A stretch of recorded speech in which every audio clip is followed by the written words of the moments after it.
Strategic Coach is the ultimate destination for successful, talented, and ambitious entrepreneurs looking to accelerate their success and transform their lives. Take the next step at strategiccoach.com.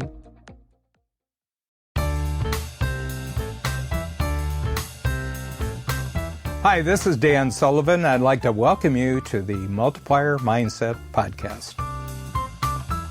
Real treat for me today because one of our strategic coach clients, Joe Stolte, but not only that, but we're clients of his because he has a fascinating new thing, a new technological tool. And I heard him speak at Joe Polish's Genius Network. And before I go to any conference, I write out an impact filter of the things that I want to look for or be aware of while I'm in the conference. And that way I'm not paying attention to everything. I'm only looking for certain things that I'm looking for. And after Joe spoke, I went up and I said, well, I had 8 things I was looking for, and you just checked 7 of the boxes.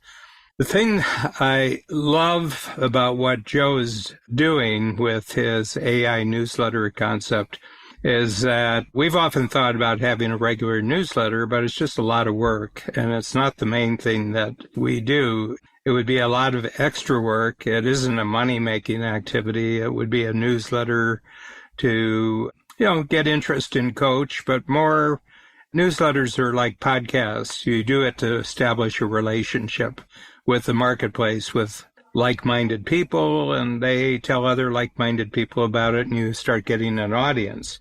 But I'd like to back up a little bit and go to what Joe said about his beginning comments of taking his lunch money and buying candy and then using the candy to purchase much higher quality food. Is this man an entrepreneur? Yep. Boy, is he an entrepreneur? Yep. There's like a fork in the road for children, and 19 out of 20 children, maybe it's 99 out of 100 people, when they come to the fork in the road, they take the fork that leads them to lifetime employment. And there's one of them, maybe it's one of 20, who says, no, I think I'm going to not do what other people do. I'm going to create my own business. I'm going to create something of my own where I'm not an employee, I'm the boss.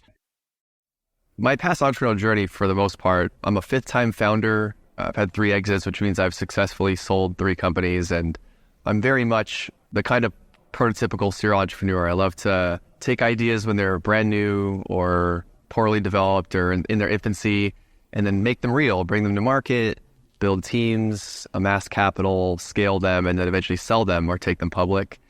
And it's interesting because I knew that I was always going to be an entrepreneur pretty early. The very first entrepreneurial thing that I did was, I grew up in the 80s and both my parents worked. In fact, my mom worked 2 jobs. My father was in the military, and instead of moving us around, he moved around a lot.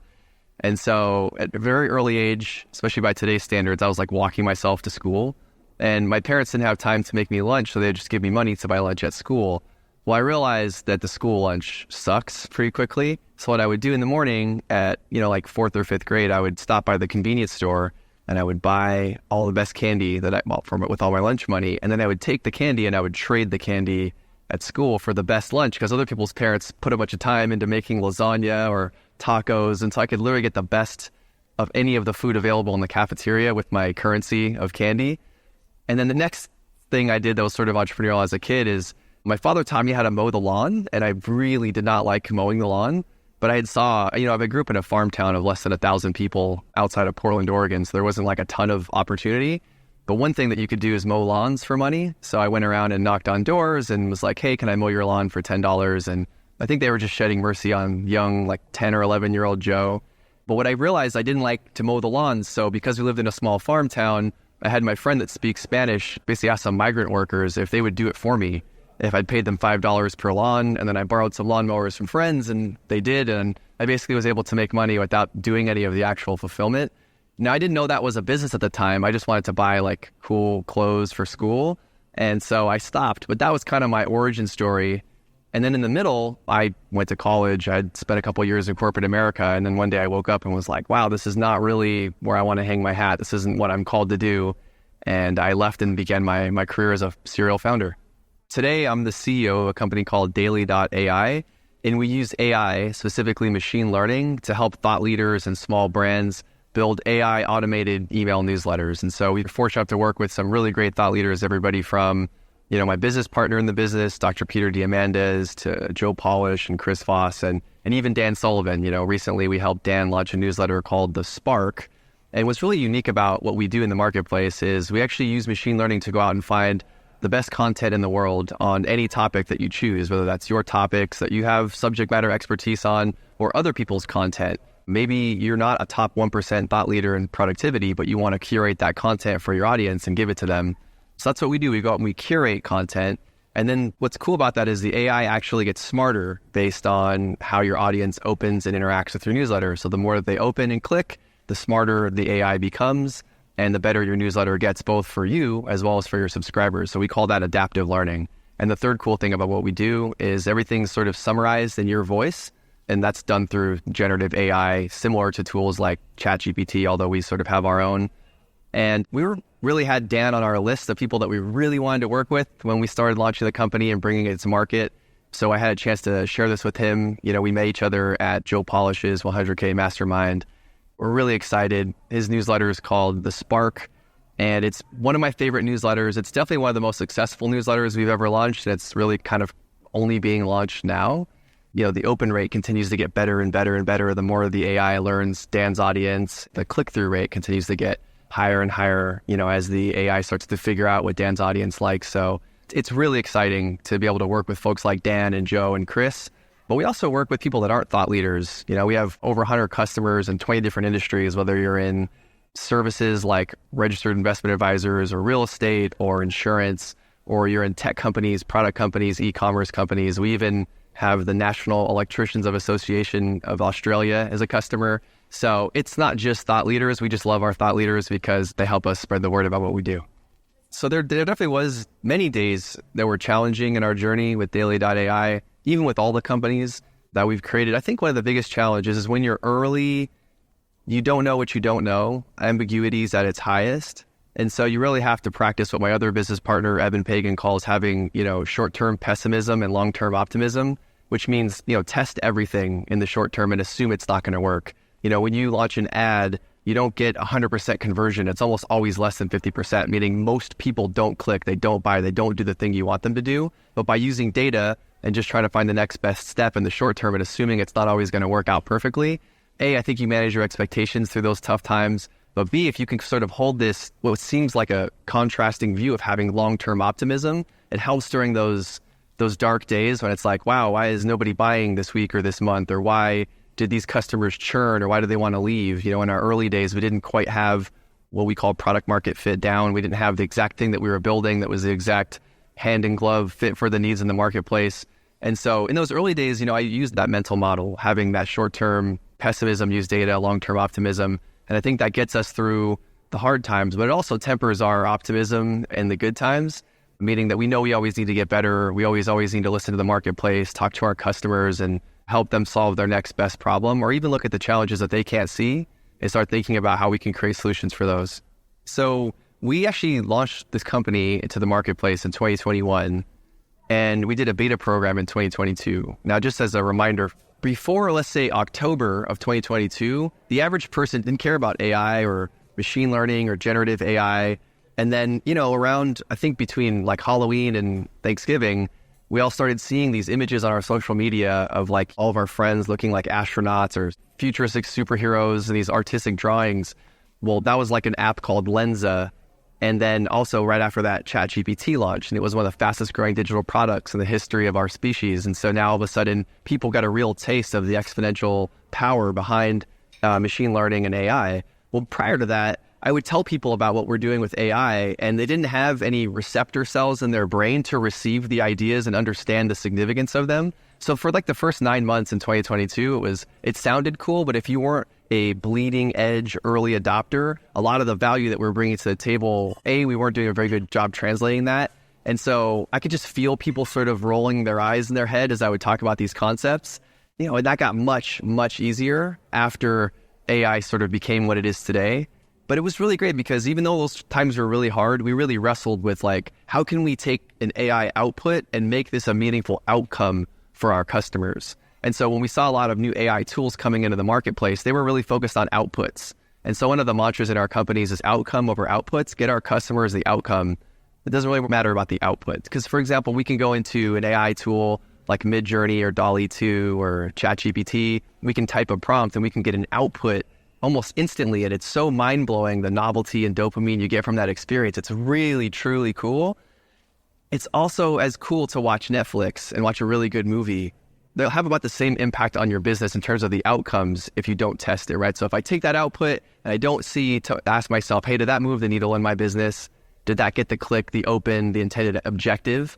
And if it didn't, then it's literally about as cool as watching Netflix from the way you feel perspective.